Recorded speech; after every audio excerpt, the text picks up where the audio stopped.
he saludado.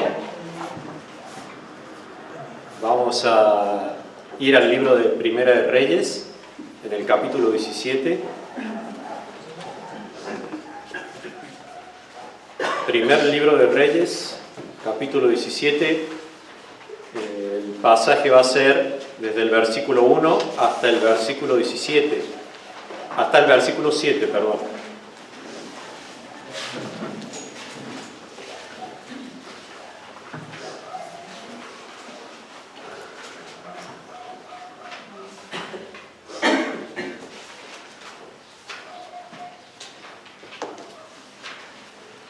Primera de Reyes, capítulo 17, versículo 1, comenzando es así. Entonces Elías Tisbita, que era de los moradores de Galaad, dijo a Acab: vive Jehová, Dios de Israel, en cuya presencia estoy, que no habrá lluvia ni rocío en estos años, sino por mi palabra. Y vino a él palabra de Jehová diciendo: apártate de aquí y vuélvete al oriente, y escóndete en el arroyo de Querit, que está frente al Jordán. Beberás del arroyo, y yo he mandado a los cuervos que te den allí de comer. Y él fue e hizo conforme a la palabra de Jehová, pues se fue y vivió junto al arroyo de Querit, que está frente al Jordán. Y los cuervos le traían pan y carne por la mañana y pan y carne por la tarde, y bebía del arroyo. Pasados algunos días se secó el arroyo porque no había llovido sobre la tierra. El tema va a ser Elías, el embajador de Dios para Israel, ¿sí? Para comenzar, vamos a ir un poquito más atrás, ahí en el mismo libro de Reyes, pero en el capítulo 16. Vamos a leer del versículo 30 al 33, para ver el contexto de dónde sucede lo que estamos leyendo. 16:30 dice: y reinó Acab, hijo de Omri, sobre Israel en Samaria 22 años. Y Acab, hijo de Omri, hizo lo malo ante los ojos de Jehová, más que todos los que reinaron antes de él, porque le fue ligera cosa andar en los pecados de Jeroboam, hijo de Nabat, y tomó por mujer a Jezabel, hija de Et-Baal, rey de los Sidonios. Y fue y sirvió a Baal y lo adoró. E hizo altar a Baal en el templo de Baal que él edificó en Samaria.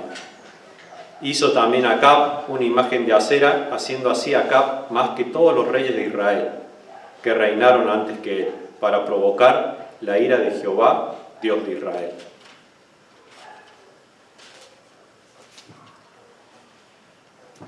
Entonces, Acab era el rey de Israel, fue el 7º rey en Israel, y con él la decadencia espiritual de Israel alcanzó uno de los puntos más bajos.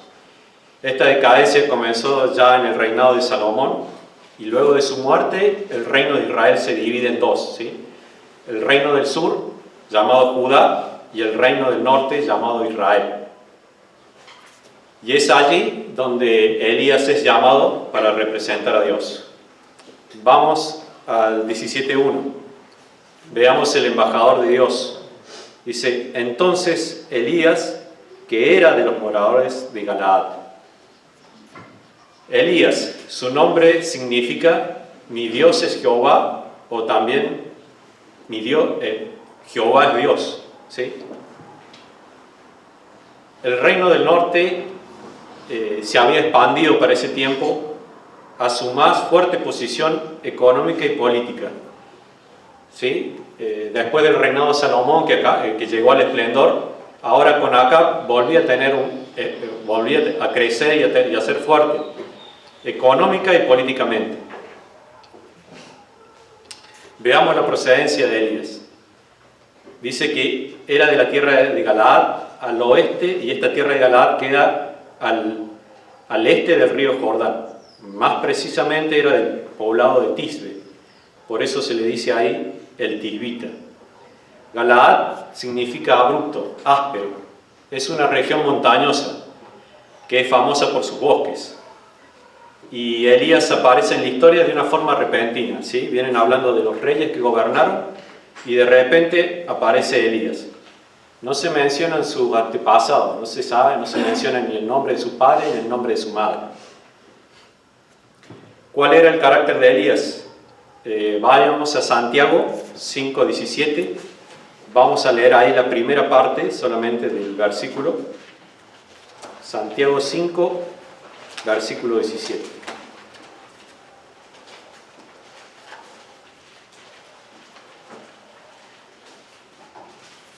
Santiago 5:17 dice así: Elías era hombre sujeto a pasiones semejantes a las nuestras. Cuando Dios habla de Elías, dice eso, era un hombre sujeto a pasiones. ¿Sí?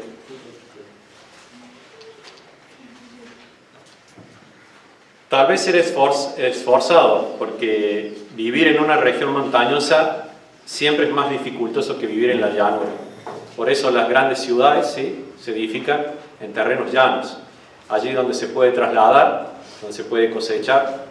Cualquier actividad que se hace en la llanura es mucho más fácil. No sé si alguien ha tenido la posibilidad de vivir en una montaña o estar cerca de una montaña.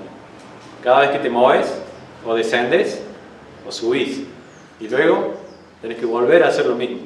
Entonces el trasladarse es dificultoso.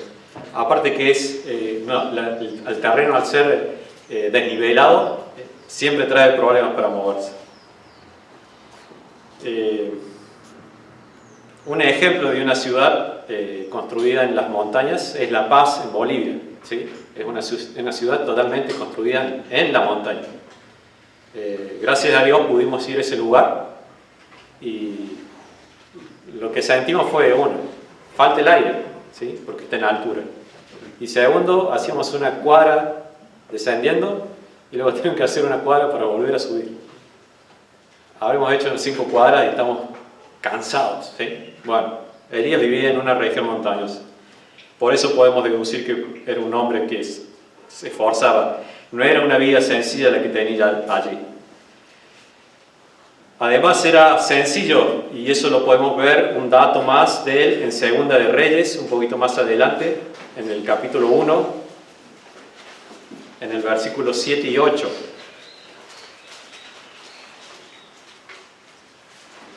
Segunda de Reyes, capítulo 1, versículos 7 y 8. Dice así: Entonces él le dijo: ¿Cómo era aquel varón que encontrasteis y os dijo tales palabras? Y ellos le respondieron: un varón que tenía vestido de pelo y ceñía sus lomos con un cinturón de cuero.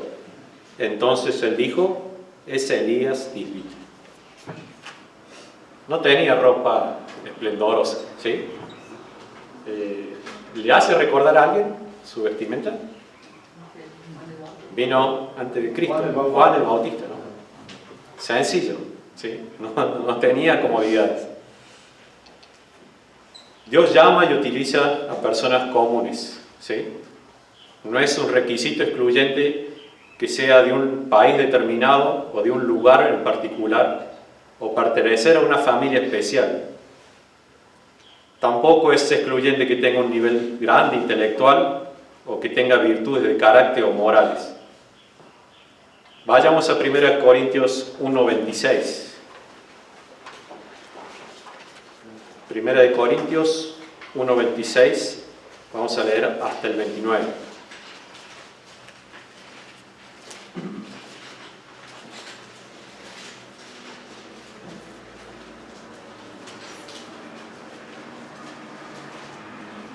Pablo dice así, 1 Corintios 1:26: Pues mirad, hermanos, vuestra vocación, que no sois muchos sabios según la carne, ni muchos poderosos, ni muchos nobles, sino que lo necio del mundo escogió Dios para avergonzar a los sabios, y lo débil del mundo escogió Dios para avergonzar a los fuertes, y lo vil del mundo y lo menospreciado escogió Dios, y lo que no es para deshacer lo que es, a fin de que nadie se jacte en su presencia.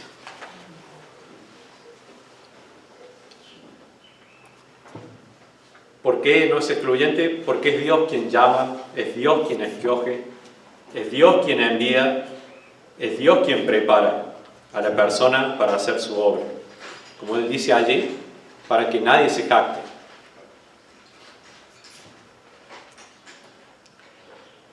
Y si has creído en Cristo, eres un embajador de Dios. Y la tarea del embajador es establecer relaciones con otros, mantener y promover la paz. En nuestro caso, la paz y las relaciones con Dios. Sigamos al otro punto, las características del embajador. Seguimos allí en 1 de Reyes 17, en el versículo 1, dice: dijo a Acab, vive Jehová, Dios de Israel. El embajador principalmente se identifica con Dios. Elías fue enviado por Dios a confrontar al rey Acab y a Israel por la idolatría, particularmente por la adoración a Baal y a Asera. Vive Jehová, Dios de Israel, no es solamente una expresión, sino era la verdad. Solo Jehová es el Dios vivo, el autoexistente, el eterno. No hay otro Dios o Señor en Israel. Otra de las características es que camina con Dios. Él dice, vive Jehová, en cuya presencia estoy. Su tarea no era fácil, debía enfrentarse a un rey idólatra y hacer volver el corazón del pueblo de Israel hacia Dios. Solo con y en el poder de Dios tendría el valor y la entereza de proclamar el mensaje divino. Vivía delante de Dios, por eso el rey Acab o todo el pueblo de Israel no le podrían producir a él temor alguno, ¿sí? Estaba delante de Dios. También el embajador de Dios comunica la palabra de Dios. Dice allí que dijo Acab y luego el mensaje, que no habrá lluvia ni rocío en estos años. El mensaje era de juicio, una mala noticia a los ojos de Israel. Esto llegó a ellos por dejar a Dios y sus mandamientos y por la idolatría. Veámoslo en Deuteronomio capítulo 11.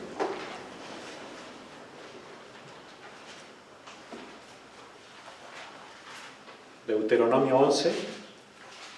Vamos a leer desde el versículo 11 hasta el 17.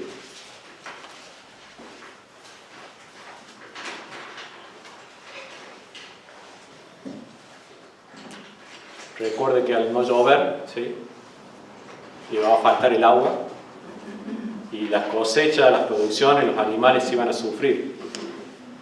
Acá está, como les dije, estaba en un tiempo de prosperidad en Israel, ¿sí? Y en esa prosperidad ellos decidieron abandonar a Dios. Deuteronomio 11 dice: la tierra a la cual pasáis, hablándole Dios a Israel, para tomarla, es tierra de montes y de vegas, que bebe las aguas del cielo. Atención a eso, porque ese es el mensaje que Dios le da. Tierra de la cual Jehová tu Dios cuida. Siempre están sobre ella los ojos de Jehová tu Dios, desde el principio del año hasta el fin. Si obedeciereis cuidadosamente mis mandamientos, yo os proscribo hoy, amando a Jehová vuestro Dios y sirviéndole con todo vuestro corazón y con toda vuestra alma. 14. Yo daré la lluvia de vuestra tierra a su tiempo, la temprana y la tardía, y recogerás tu grano, tu vino y tu aceite. Daré también hierba en tu campo para tus ganados, y comerás y te saciarás. Guardaos pues que vuestro corazón no se infatúe, y os apartéis y sirváis a dioses ajenos, y os inclinéis a ellos. Y se enciende el furor de Jehová sobre vosotros, y cierre los cielos, y no haya lluvia, ni la tierra dé su fruto, y perezcáis pronto de la buena tierra que os da Jehová. Entonces lo que viene Elías a comunicar es algo que Dios ya les había hablado desde el comienzo en que los hizo entrar a la tierra.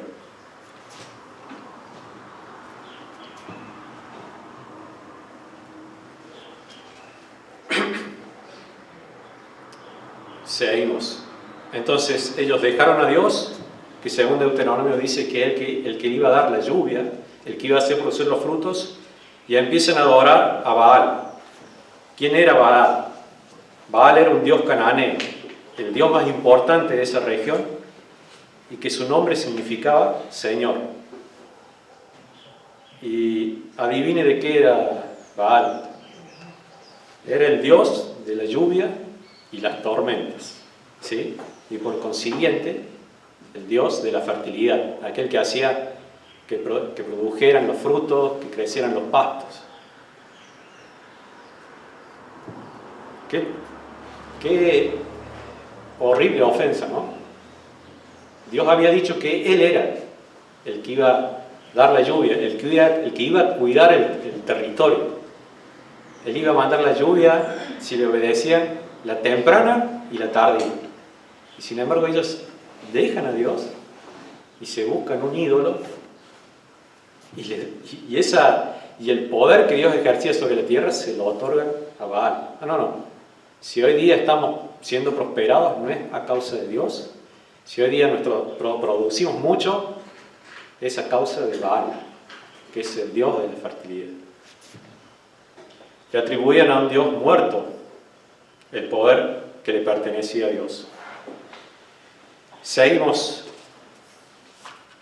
en las características. Otra de las características de un embajador de Dios es que es activo en la oración. Él en su mensaje dice que no habrá lluvia ni rocío sino por mi palabra. ¿Sí? Dios en su obra nos hace partícipes en el cumplimiento de su voluntad.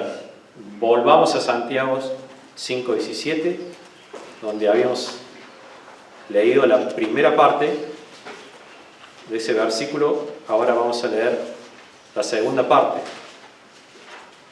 Santiago 5:17 dice, lo leo todo, pero vamos a poner énfasis en la segunda parte. Elías era hombre sujeto a pasiones semejantes a las nuestras. Y dice, y oró fervientemente para que no lloviese, y no llovió sobre la tierra por 3 años y 6 meses. Él dice, oró fervientemente. Y atención ahí, porque muchos han utilizado ese pasaje como diciendo que si vos orás fervientemente y si vos te pones algo, el Señor lo tiene que hacer. No es así. Elías no oró lo que a él le pareció. ¿Sí? Deuteronomio que dice que si se apartaban, ¿quién iba a ser el que iba a detener la lluvia? Iba a cerrar el cielo. ¿La oración de un hombre o Dios? Dios. Dios había dicho, ustedes se apartan de mí, dejan mis mandamientos y yo voy a cerrar los cielos. Entonces Elías no fue algo que se le ocurrió a él, sino que él empezó a orar por la voluntad de Dios. Porque era Dios quien cerraría los cielos si se apartaban de él. Así que Elías oró de acuerdo a la voluntad de Dios. Como embajador o representante de Dios, ¿te identificas con Él? Allí donde estás, en tu trabajo, en tu casa, en la escuela, en la universidad, la gente que te está rodeando allí, ¿saben que Jehová es tu Dios? Porque un embajador como Elías dice, vive Jehová, Dios de Israel. ¿Llevas tu vida siendo consciente de que estás en presencia de Dios? Estamos en presencia de Dios. Vayamos a Romanos capítulo 8, versículo 9.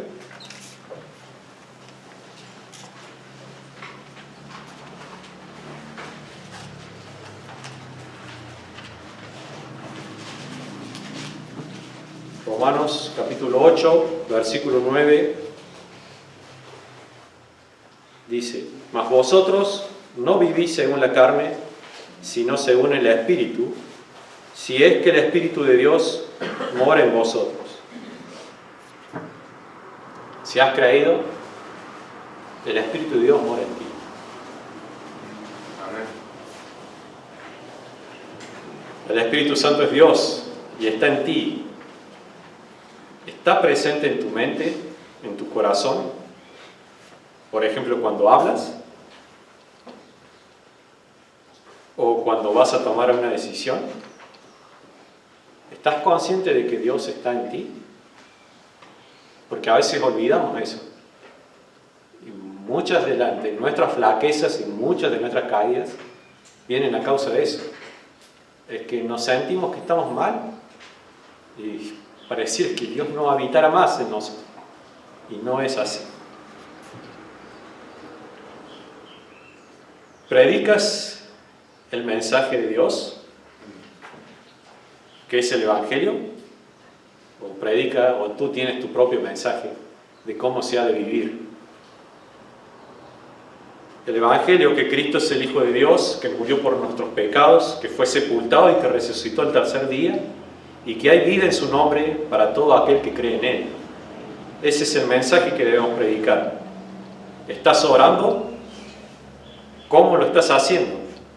¿Oras para que se haga tu voluntad o para que se haga la voluntad de Dios? ¿La oración es una pasión en tu vida? Porque si no lo es, muy difícilmente vamos a poder orar como lo hizo Elías. Porque él no simplemente se puso a orar. Él dice que oró fervientemente. Oró y oró y oró con pasión, sabiendo lo que estaba sucediendo en Israel, sabiendo que el apartarse de Dios trae consecuencias a la vida del pueblo de Dios y también para nuestras vidas. El otro punto, seguimos allí en 1 Reyes 17, en el versículo 2, que el embajador oye a su Señor. El versículo 2 dice: y vino a él palabra de Jehová diciendo.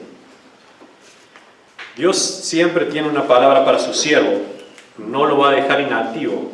La palabra nueva viene luego de haber cumplido la anterior, que era de entregar el mensaje a cabo.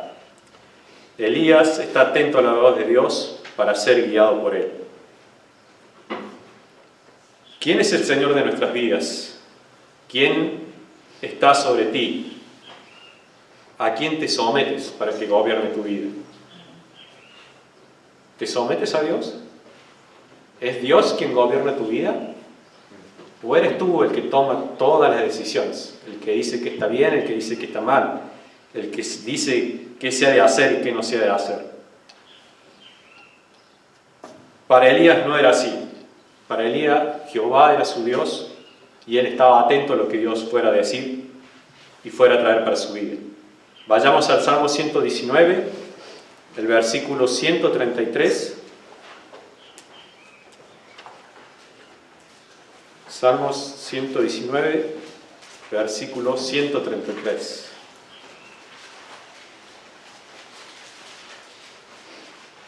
Dice: ordena mis pasos con tu palabra, y ninguna iniquidad se enseñoree de mí.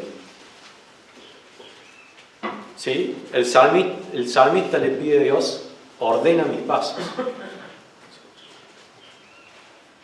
¿Podemos decir que Dios es nuestro Señor, quien gobierna nuestra vida, y a la vez desobedecer su palabra, o querer hacer su obra como más nos convenga a nosotros?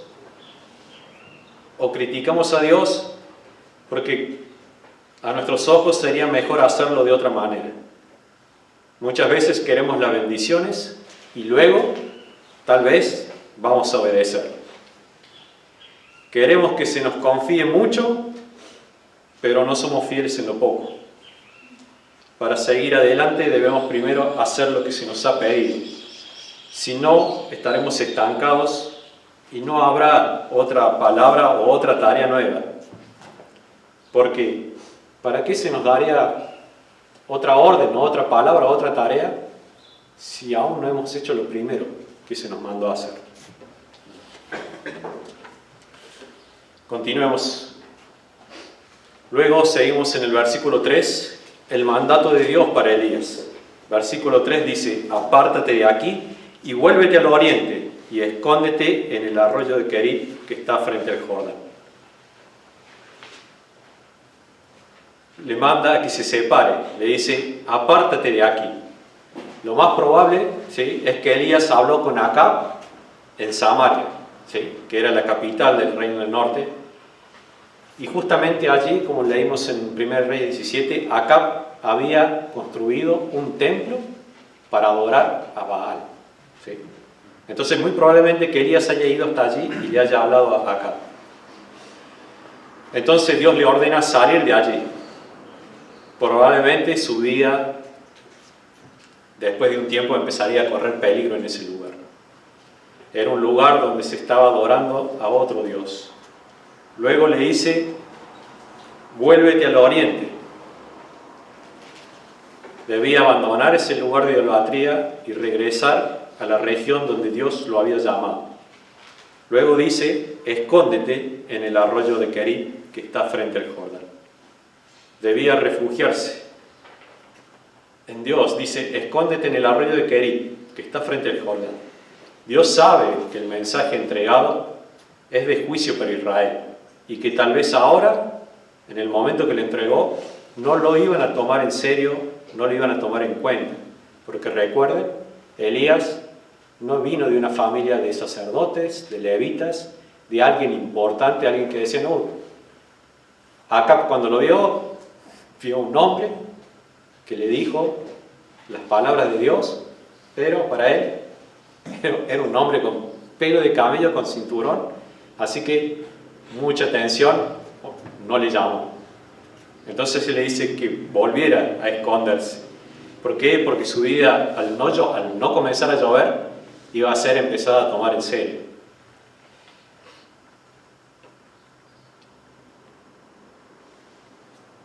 Pensaban que era un loco. Ellos estaban adorando a Baal, el dios de las lluvias, y él viene a decir que no iba a llover. Pero todo iba a cambiar cuando no lloviera al pasar los días. Entonces Dios le envía un arroyo de los tantos que hay en esa región montañosa para estar a solas. La aplicación para nosotros: ¿te apartas de aquellos lugares donde Dios es menospreciado? ¿O te sientes bien allí? Si estás allí, debe ser para entregar el mensaje de Dios y luego salir. No sea que esa vida te atrape, esa vida de idolatría te tiente y te atrape.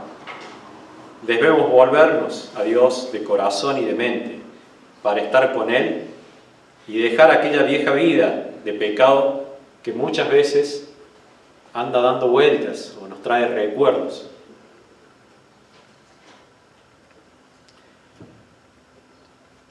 Debemos refugiarnos en Dios. Volvamos al Salmo 119, el versículo 114. Recuerda que le dice, escóndete. Y mira lo que dice el Salmo 119, 114.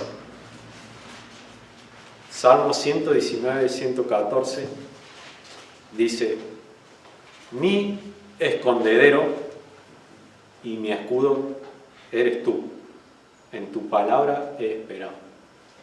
Mi escondedero.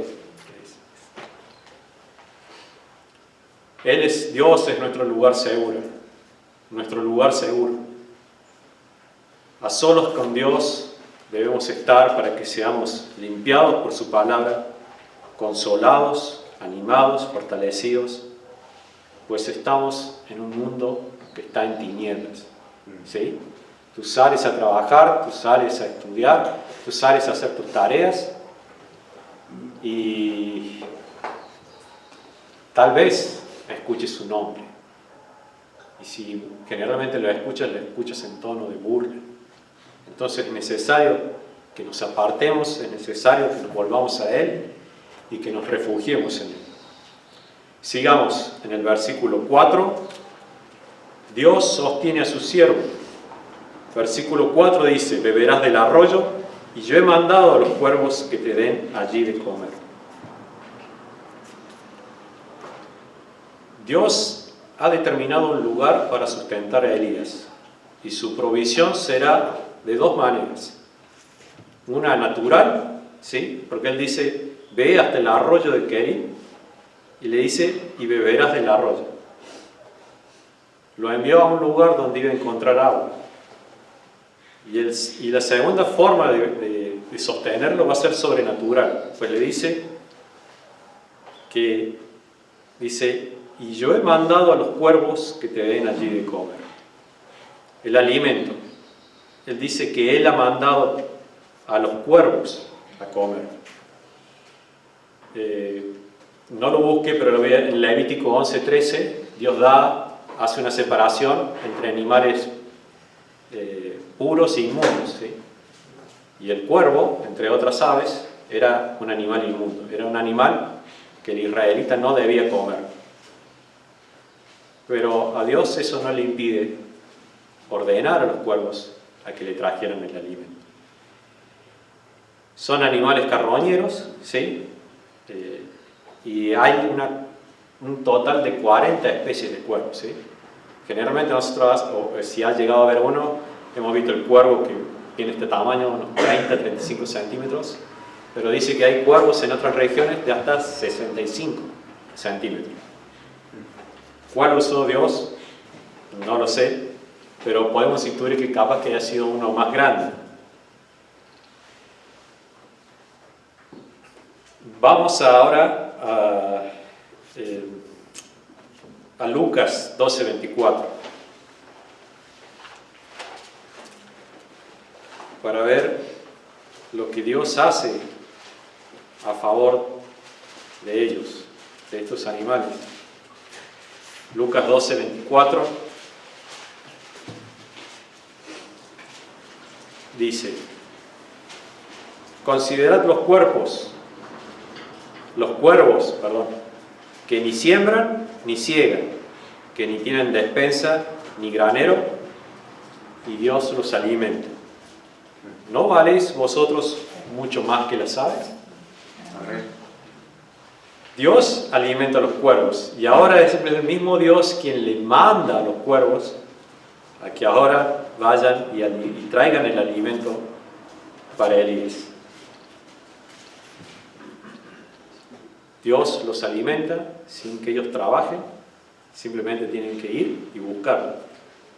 Pero aquí Elías no tiene que trabajar, no va a tener que siquiera ni ir a buscarlo, ¿sí? Él ha mandado que los cuervos le traigan el alimento. Va a ser servido por cuervos. ¿Puedes imaginarte eso?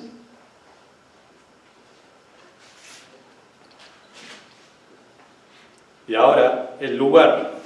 Él dice, he mandado a los cuervos que te den allí de comer.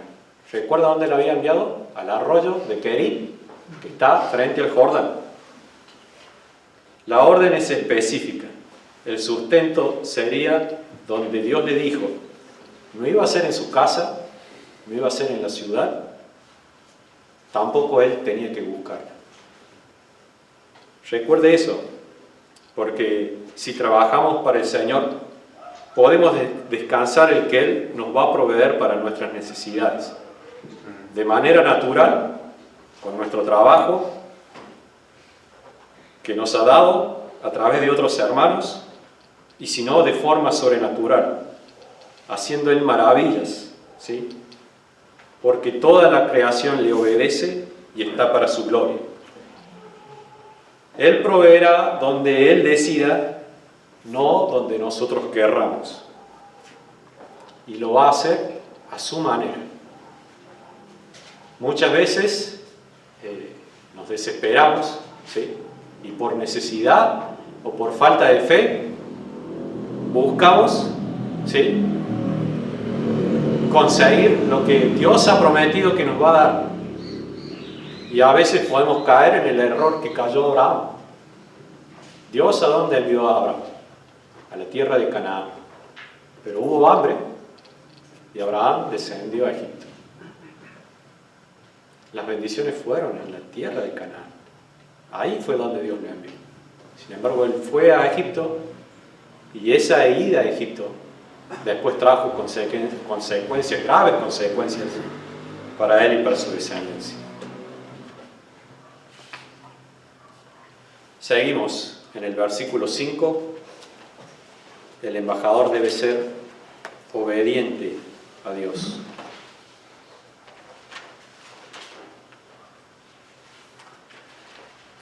Versículo 5. Y él fue e hizo conforme a la palabra de Jehová, pues se fue y vivió junto al arroyo de Querib, que está frente al Jordán. Dice que Elías hizo conforme a la palabra de Jehová, o sea, de la manera en que Dios le había ordenado.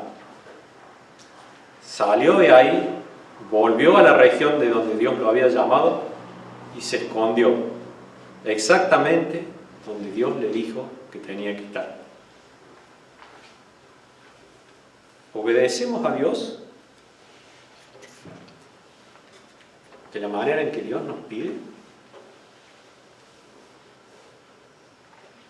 ¿Estás dispuesto a obedecer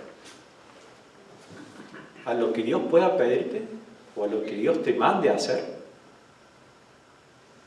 Porque a veces saben poner límites a Dios, ¿no? Yo soy bueno en esto y quiero servir en esto, o esto es lo que a mí me gusta. Y sin embargo, para Elías, Jehová era su Dios, era su Señor. Y él estaba dispuesto a hacer y a ir a donde él le mandara. Antes de que la palabra viniera, Elías estaba dispuesto. No, él no se sentó a escuchar, a ver, a considerar qué era lo que Dios tenía para él. Él estaba dispuesto a obedecer a lo que Dios quisiera para su vida, aquí o en otro lugar, en compañía o en soledad, con lo mínimo necesario o con abundancia. Estaba dispuesto a sufrir por el nombre de Dios. Acompáñame a 1 Samuel, capítulo 15, versículo 22. 1 Samuel está un poquito más atrás de Reyes. 1 Samuel 15, versículo 22. Recuerde, el embajador de Dios debe ser obediente a Dios. Y Samuel, hablándole a Saúl, que fue el primer rey de Israel, le dice, y Samuel dijo, se complace Jehová tanto en los holocaustos y víctimas como en que se obedezca a las palabras de Jehová. Ciertamente el obedecer es mejor que los sacrificios y el prestar atención que la grosura de los carneros, porque como pecado de adivinación es la rebelión y continúa. ¿Qué es lo que quiere Dios? Obediencia. No quiere lo que tú le puedas ofrecer. Dios quiere obediencia. Seguimos en el versículo 6 y 7. Dios cumple su palabra. Versículo de Primera de Reyes 17, 6 y 7 dice, y los cuervos le traían pan y carne por la mañana y pan y carne por la tarde, y bebía del arroyo. Cumple su palabra a su embajador, que era Elías, pues le trae el sustento alimentado por la mañana y por la tarde. ¿Sí? ¿Con qué? Con pan y con carne. Cuando pensaba en esto, pensaba, Dios en otras palabras, como si lo hubiese reservado un hotel. Vos andáis, yo tengo ya preparado un lugar y está todo pago. Yo me voy a ocupar de vos, te voy a sustentar. Entonces él llegó y tenía agua, y tenía pan, y tenía carne. Por eso pienso que quizás hayan sido unos cuervos más grandes. Quizá no, pero le traían pan y carne. ¿Cómo la conseguían? Solo Dios sabe. Y ahí podemos ver el poder que tiene Dios, porque sus criaturas le obedecen. Sí. Y el otro, en el versículo 7, él cumple su palabra que le había sido dada al rey Acab. Versículo 7 dice, pasados algunos días se secó el arroyo porque no había llovido sobre la tierra. El arroyo se seca y eso es muestra de que la palabra se cumplía, se estaba cumpliendo. Pues este arroyo, que era de una región montañosa, se proveía de las lluvias que caían en la montaña y luego descendían a través de las montañas. A partir de haber entregado el mensaje, ahora se empiezan a ver las consecuencias del juicio de Dios.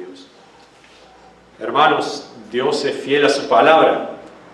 Vayamos a 2 de Pedro 1:19, segunda carta de Pedro, casi al final, antes de Apocalipsis y de las primeras cartas, y la primera carta de Juan. Segunda de Pedro, capítulo 1, versículo 19. Él dice: tenemos también la palabra profética más segura, a la cual hacéis bien en estar atentos como a una antorcha que alumbra en lugar oscuro hasta que el día esclarezca y el lucero de la mañana salga en vuestros corazones. Es lo más seguro, su palabra es lo más seguro. Él es fiel, amén. Él cumple su palabra, Él cumple sus promesas. Si obedecemos, debemos confiar en que Él hará, conforme a lo que Él ha prometido, como también es fiel a que si nos apartamos de Él, que si pecamos, si no abandonamos el pecado, Él va a traer disciplina para nosotros, para hacernos volver a Él. La conclusión: vimos a Elías como el embajador de Dios, un hombre sencillo, débil como nosotros, un hombre que se identificaba con Dios, un hombre que daba a conocer a Dios, un hombre que vivía con Dios, un hombre que comunicaba el mensaje de Dios, y también un hombre que estaba en oración para que sea cumplida la voluntad de Dios. El embajador de Dios oye a su Señor, cualquiera sea la palabra y el mandato que Dios tenga para su vida, pues Él, el Dios de Él, lo va a preparar, ¿sí? Lo va a cuidar, lo va a consolidar, va a hacer que su fe crezca.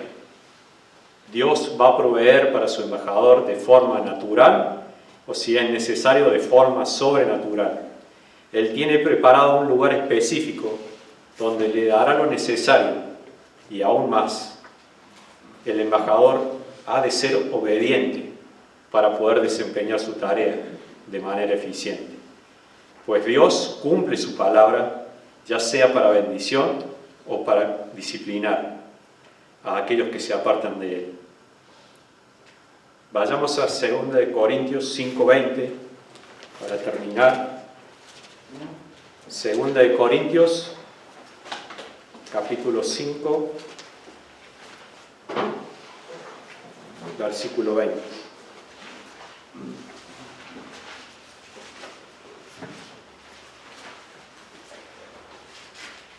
¿Qué dice Dios de nosotros, los que hemos creído? 2 Corintios 5:20 dice: así que somos embajadores en nombre de Cristo, como si Dios rogase por medio de nosotros. Os rogamos en nombre de Cristo, reconciliaos con Dios. No sé cómo hayas llegado hoy día aquí a la reunión y ni cómo esté tu relación con Dios.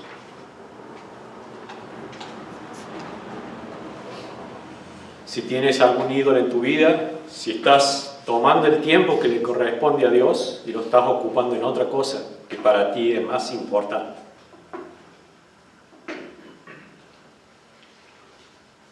Hoy te ruego que te acerques a Él y que te reconcilies con Él. Porque eso es lo que nos ha mandado, a estar con Él. De que dejes ese camino que tú has escogido y escuches la palabra de Dios para obedecerla. Porque vive Jehová. Tu Dios no es un Dios de una historia, no es un Dios que murió. Él vive. Y solamente de esa manera es que vas a poder llevar la vida que Dios te ha dado de manera placentera, de manera gozosa. Vas a alabarle con ganas, vas a cantarle, aun cuando estés en medio de las dificultades. Vas a seguir adelante y te vas a levantar porque Él vive. Amén. Vas a darle gloria vas a predicar su evangelio, porque Él vive. Y Él te ha dado vida, y vida abundante. Oremos. Señor, gracias por tu palabra. Gracias porque tú estás vivo. A pesar de cómo yo me sienta, a pesar de las cosas que estén sucediendo, tú reinas como cantábamos, tú vives. Y no solamente eso, tú estás aquí, en mí. Que no sea yo causa de que tú estés callado dentro de mí, a causa de mis pecados. Perdóname. Ayúdame a volver a ti, a pasar tiempo contigo, a esconderme, para que pueda decir como lo dijo Elías, aun cuando las cosas se pongan difíciles, aun cuando todos se vuelvan en contra de ti o se aparten de ti. Vive Jehová, en cuya presencia estoy, que te seguiré, fiel a ti, que te obedeceré. No importa dónde tenga que ir, no importa lo que tenga que hacer, porque solo tú eres Dios. Amén. Bendito sea tu nombre, te lo pedimos esto en el nombre de tu Hijo Jesucristo. Amén. Amén.